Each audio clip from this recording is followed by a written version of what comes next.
పూరా లోకల్ చేస్తూ అధికారులను కూడా నేను కోరుతా ఉన్నా. ఇవాళ పోలీస్ స్టేషన్లు సెటిల్మెంట్లు అడ్డాలుగా మారిపోయినాయి. పోలీసులు అదేవిధంగా ఇతర అధికారులు ఒకటే పని పెట్టుకున్నారు. కాంగ్రెస్ నాయకులు ఏం చెప్తే అది చేయాలా అన్నట్టుగా విచ్చలవిడితనం ప్రదర్శిస్తూ ఉన్నారు. ఇది మంచిది కాదు.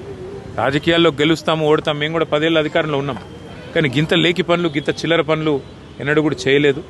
ఇకనైనా ఇలాంటివి కాకుండా ముఖ్యంగా ఎక్కడైనా కంప్లైంట్ వస్తే కుంటయ్య గారు కంప్లైంట్ చేసినారు, నాకు రావాల్సిన డబ్బులు ఇవ్వకుండా నన్ను సతాయిస్తున్నారు. ఉల్టా ఆయన మీద కేసు బనాయించారు. అంటే ఈ రకమైన వేధింపులు, ఈ రకమైన సివిల్ మ్యాటర్లో కూడా పోలీసులు దూరడము, సెటిల్మెంట్లకు ప్రయత్నం చేయడము, ఈ రకంగా అరాచకం చేయడము ఇది ఎంతమాత్రం మంచిది కాదు. నేను ఏ ఒక్కరి మీదో నేను విమర్శ చేస్తలేను. ఇది ఈ రోజు కుంటయ్య గారికి జరిగింది, రేపు ఇంకోరికి జరగవచ్చు. కాబట్టి ఇది మంచిది కాదు. దయచేసి కంట్రోల్ చేసే ప్రయత్నం చేయాలని చెప్పి కూడా నేను ఈ రాష్ట్ర ప్రభుత్వాన్ని కూడా కోరుతా ఉన్నా. కానీ ఆ కుటుంబానికి మాత్రం ఇవాళ ఇంతకంటే ఎక్కువ రాజకీయం నేను మాట్లాడను. ఆ